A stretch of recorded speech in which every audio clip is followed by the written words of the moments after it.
आदर्श विद्यार्थी के कुछ गुण बताने जा रही हूँ। आशा ही नहीं, उन्हें विश्वास है कि आप लोग मेरी बातों को अमल करेंगे। प्यारे बच्चों, आदर्श विद्यार्थी का सबसे बड़ा गुण है निरंतरता। हमेशा निरंतर रहिए, अभ्यास करते रहिए। कहा गया है कि करत करत अभ्यास के जड़मत होत सुजान। मतलब कहने का मतलब है कि अभ्यास करने से बुद्धू व्यक्ति को भी ज्ञान प्राप्त हो जाता है। तो आप तो एक विद्यार्थी हैं, आपको कैसे नहीं ज्ञान प्राप्त होगा। दूसरा लक्षण है समय का सदुपयोग। जो विद्यार्थी आदर्श होते हैं वो समय का सदुपयोग करते हैं, क्योंकि समय का एक क्षण सोने के कण के बराबर होता है।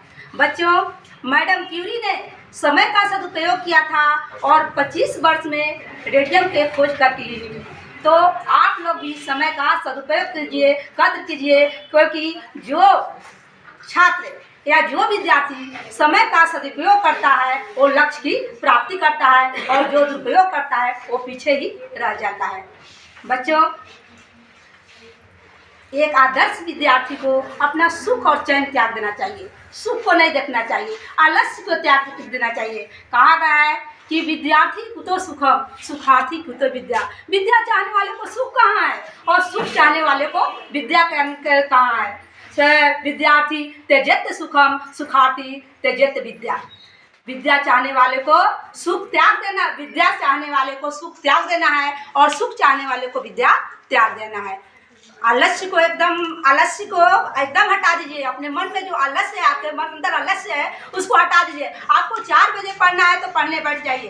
पर जैसे कहा गया है कि आलस्य मनुष्य नाड़ा शरीर अष्टो महारिपु। आलस्य मनुष्य के शरीर में रहने वाला सबसे बड़ा दुश्मन है। यदि आप में आलस्य आ गया तो आप कामयाब नहीं हो सकते हैं, लक्ष्य की प्राप्ति नहीं कर सकते हैं। बच्चों, एक बात और है कि आप लोगों में निश्चित लक्ष्य प्राप्ति की इच्छा होनी चाहिए। निश्चित, अनिश्चित नहीं है। कहा गया है कि ध्रुवाणी परित्यज्य अध्रुवाणी निसेवते, ध्रुवाणी तस्य नश्यन्ति अध्रुवाणी नश्यन्ति। जो निश्चित काम को छोड़कर अनिश्चित की हो जाता है तो उसका तो निश्चित नष्ट हो गया, और अनिश्चित तो नष्ट है ही।